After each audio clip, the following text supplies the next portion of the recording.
राधे राधे। मैं आचार्य राजीव शर्मा आपका अपने इस ब्लॉग में स्वागत करता हूँ। राधे राधे। मैं ज्योतिष आचार्य राखी शर्मा अपने इस आज के ब्लॉग में आपका बहुत बहुत स्वागत करती हूँ। सबसे पहले तो यदि आप हमारे चैनल पे नए हैं तो आगे बढ़ने से पहले इसे जल्दी से सब्सक्राइब कीजिए, हमारी फैमिली का हिस्सा बनिए और आप बेल आइकॉन को जरूर प्रेस कीजिए जिससे आने वाली वीडियो की हर नोटिफिकेशन मिले आपको सबसे पहले। पूरे वीडियो में कुछ भी अच्छा लगता है एक लाइक जरूर कीजिए और जो लोग हमारे साथ जुड़े हैं, हमारे फैमिली का हिस्सा है, हमारे चैनल को सब्सक्राइब किया हुआ है, उनके प्यार और सपोर्ट के लिए हम उनका बहुत बहुत तहे दिल से धन्यवाद करते हैं। और जैसा कि आपने आज टाइटल में पढ़ लिया है, आज हम अधिक मास के बारे में बात कर रहे हैं और आज हम ऐसे आपको 11 अचूक उपाय बताने जा रहे हैं कि जिससे माता लक्ष्मी जो है वो खींची चली आएगी। देखिए, जो लोग धन की कामना करते हैं तो उन्हें विष्णु भगवान की पूजा पाठ तो अवश्य ही करनी चाहिए। और ये महीना आप इसे मल मास कहें, अधिक मास कहें, पुरुषोत्तम मास कहें, श्री कृष्ण भक्तों के लिए और विष्णु भक्तों के लिए ये किसी उत्सव से कम नहीं होता है। और माता लक्ष्मी इस महीने में जो विष्णु जी की पूजा करता है उन लोगों से इतनी अति प्रसन्न होती है कि उनके सारे दुखों कष्टों को माता लक्ष्मी समाप्त कर देती है। तो ये जो अधिक मास होता है ये 3 साल में एक बार आता है। और इस बार जैसे जो लोग हमारे साथ जुड़े हैं उन्होंने हमारा पिछला ब्लॉग भी देखा होगा, हमने उसमें भी बताया था कि इस बार जो ये लीप ईयर में जो अधिक मास आ रहा है और श्राद्धों के बाद 1 महीना मतलब जो नवरात्रि है उसमें जो बीच में अंतर आ गया है, तो ये अधिक मास का महीना है। और इस महीने जो जप तप दान पुण्य का विशेष महत्व है। तो आज हम आपको ऐसी 11 चीजें बताने वाले हैं जिसके उपाय अगर आप देखिए शास्त्रों में तो विष्णु पुराण में तो बताया गया है कि आप ये सारे ही काम कीजिए, लेकिन फिर भी अगर आप कुछ नहीं कर सकते हैं तो इनमें से 1 आध काम 2-3 काम जो भी आपसे मतलब संभव हो सके वो आप ये काम इस महीने में जरूर कीजिए। और ये महीना इसलिए और खास है क्योंकि इसमें बहुत सारे योग भी बन रहे हैं, जैसे द्वि पुष्कर योग बन रहा है, अमृत सिद्धि योग बन रहा है, सर्वार्थ सिद्धि योग बन रहा है और इसी महीने में पुष्य नक्षत्र भी है। तो इस महीने जो पूजा पाठ आप करेंगे, जो आप मतलब अभी हम आपको बताने जा रहे हैं, तो उसका आपको विशेष से विशेष फल मिलेगा। ये जो अधिक मास का महीना है ये 18 सितंबर से लेकर 16 अक्टूबर तक चलेगा। तो अब हम आपको बताएंगे कि आपको इस मास में क्या क्या करना है। अगर हम बात करें पहले कार्य की जो आपको अधिक मास में करना है, तो वैसे तो अगर सुबह जल्दी उठते हैं तो ये सेहत के लिए और समृद्धि के लिए बहुत ही अच्छा माना जाता है। लेकिन पूरे वर्ष आप हो सकता है बिजी हैं, आप नहीं सुबह जल्दी उठ सकते हैं, इस महीने आपको जल्दी जरूर उठना चाहिए और सुबह उठ के सूर्य देव को जल चढ़ाना चाहिए, सूर्य देव की पूजा करनी चाहिए और घर के मंदिर के अंदर कृष्ण जी या विष्णु भगवान की पूजा अवश्य करनी चाहिए। इससे आपको धन की प्राप्ति होती है और आपके काम बहुत जल्दी सिद्ध होते हैं।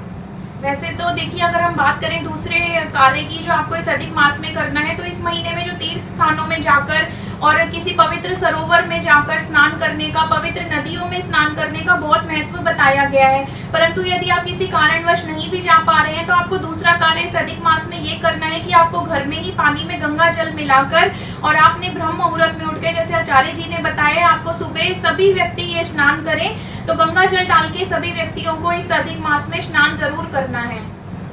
जैसा कि हम आपको ज्यादातर ब्लॉग्स में बताते हैं कि जो पीपल देवता होते हैं, या पीपल का जो वृक्ष होता है उसके अंदर विष्णु जी का वास होता है, तो हमें पीपल के पेड़ की इस महीने जरूर पूजा करनी चाहिए। हमें थोड़ा सा जल लेना चाहिए एक लोटे के अंदर, उसमें गुड़ डालना चाहिए और थोड़े पीले फूल चढ़ाकर हमें पीपल देव को जरूर चढ़ाने चाहिए। रविवार को हमें नहीं चढ़ाने चाहिए क्योंकि रविवार के अंदर जो दिन होता है उस दिन पीपल के अंदर दृढ़ता का वास होता है। बात करें अगर हम आज के चौथे कार्य की, तो देखिए माता तुलसी का जो वृक्ष होता है, तुलसी का पेड़ हर घर में होता है, परंतु यदि किसी कारणवश आप उस पे सुबह शाम दीपक नहीं कर पाते हैं तो आपको परेशान होने की जरूरत नहीं है। अगर इस 1 महीने में भी आपने माता तुलसी के नीचे जो गाय के घी का अगर आपने दीपक जला लिया तो ये बहुत पुण्य देने वाला होता है। और इससे कहते हैं अधिक मास में यदि तुलसी के नीचे दीपक जलाया जाता है तो इससे माता लक्ष्मी खींची चली आती है और आपके सौभाग्य को बहुत बढ़ाती है। अगर हम बात करें 5वें कार्य की, तो भगवान जो विष्णु होते हैं वो पीताम्बरधारी के नाम से भी कहलाते हैं, अर्थ इसका पीले वस्त्र धारण करने वाले प्रभु। तो हमें क्या करना चाहिए इस मास में? हमें पीले वस्त्र हो गए, पीले फल हो गए, पीला अनाज हो गया, पीले फूल हो गए, हमें इनका भगवान विष्णु को अर्पण करना चाहिए और उसके बाद हमें ब्राह्मण देवता को और जरूरतमंद व्यक्ति को इसका दान जरूर देना चाहिए। उससे हमारे धन और समृद्धि के अंदर बहुत ही फायदा होता है। अगर हम बात करें आज के छठे कार्य की जो आपने अधिक मास में करना है, तो देखिए इस अधिक मास के अंदर 2 एकादशी आएंगी, एक शुक्ल पक्ष की और एक कृष्ण पक्ष की एकादशी। तो इस दिन आपको क्या कार्य करना है? या तो साबूदाने की देखिए आपको मखाने की खीर बनाकर और उसमें तुलसी दल डालकर आपने भगवान विष्णु का भोग लगाना है।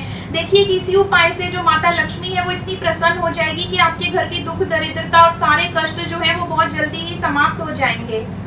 अगर हम बात करें सातवें कार्य की, अगर आपके घर के अंदर शालिग्राम जी हैं तो आपने क्या करना है, दूध और उसमें थोड़ा सा केसर मिलाकर उनका स्नान जरूर कराना है। अगर आपके घर में लड्डू गोपाल हैं या विष्णु जी की प्रतिमा है तो आपने उसका भी साथ में स्नान कराना है, या कृष्ण जी की कोई फोटो है या कृष्ण जी है उस घर के अंदर, आपके घर के अंदर, तो आपने उनका भी स्नान कराना है। शास्त्रों के अनुसार माता लक्ष्मी उस घर में खींची चली आती है और विष्णु जी का भी उस घर के ऊपर हमेशा आशीर्वाद बना रहता है। बात करें आज के 8वें कार्य की जो आपको इस अधिक मास में करना है, तो देखिए आप जानते हैं हमारे सनातन धर्म में जो मंत्र जाप है उसका बहुत महत्व बताया गया है और सभी को बताया गया है कि एक माला जो है आपने रोज जप करना चाहिए, तो इससे ये बहुत ही पुण्य फलदायी चीज है। लेकिन अगर आप देखिए किसी कारणवश पूरे वर्ष ये चीज नहीं कर पाते हैं तो इस अधिक मास में आपने एक कार्य करना है। आपने एक तुलसी की माला लेकर उस पर भगवान विष्णु का बीज मंत्र ओम नमो भगवते वासुदेवाय नमः, इसका जाप आपने जरूर दिन में एक माला आपने जरूर करनी है। और देखिए अगर आप पूरा हफ्ता या पूरे महीने भी अगर ये चीज नहीं कर पाते हैं तो आपने हर वीरवार को तो ये जरूर एक बार जाप करना है। ये भी हमारे शास्त्रों में बहुत उत्तम और पापों को नष्ट करने वाली चीज बताई गई है। अब हम बात करें 9वें अगर कार्य की, तो हमने क्या करना है कि हमने सुबह या शाम जब भी हमें समय हो हमने गुलाब की धूप जरूर जलानी है और विष्णु चालीसा या कृष्ण चालीसा का पाठ जरूर करना है। अधिक मास के अंदर जब भी पूर्णिमा आए आपने सुबह या शाम आपने एक टाइम सत्यनारायण जी की कथा जरूर करनी है और उसका पंजीरी का उनको भोग लगाना है। और तुलसी दल को तो बिल्कुल भी आपने डालना नहीं भूलना, क्योंकि तुलसी दल अगर आप नहीं डालेंगे तो भगवान विष्णु आपका कोई भी प्रसाद कबूल नहीं करते। बात करें अगर हम आज के 10वें कार्य की जो आपने अधिक मास में करना है, तो देखिए इन अधिक मास के अंदर जो राम कथा होती है और जो भागवत पुराण होती है, इसके श्रवण को मतलब इसके सुनने का बहुत महत्व बताया गया है। और कहते हैं कि जो भी अधिक मास में 7 दिन की भागवत कथा सुन लेता है तो उसको अश्वमेध यज्ञ का फल मिलता है। देखिए अगर आप कहीं कथा में बाहर कहीं कथा में आप नहीं जा सकते श्रवण करने के लिए या किसी मंदिर वगैरह में भी आप नहीं जा सकते, तो आप सुबह या शाम दिन में एक बार जरूर अपने घर में भागवत लगाइए, खुद भी सुनिए और आप बच्चों को भी सुनाइए। देखिए आपके इसी एक कार्य से एक तो माता लक्ष्मी बहुत प्रसन्न होगी, विष्णु जी का आशीर्वाद रहेगा और बच्चों को भी इससे बहुत अच्छे संस्कार मिलेंगे।